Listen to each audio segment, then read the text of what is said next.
Is your kid suffering from cough and cold and you don't want to give antibiotic? Then here is a homemade antibiotic.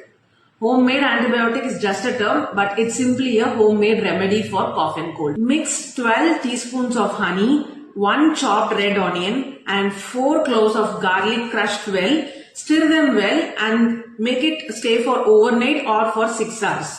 The next day strain the mixture and you can give it to kids above 1 year 1 teaspoon a day, and adults can also have it as 1 tablespoon a day. It should be given most preferably in the bedtime. For the storage details, check the caption below.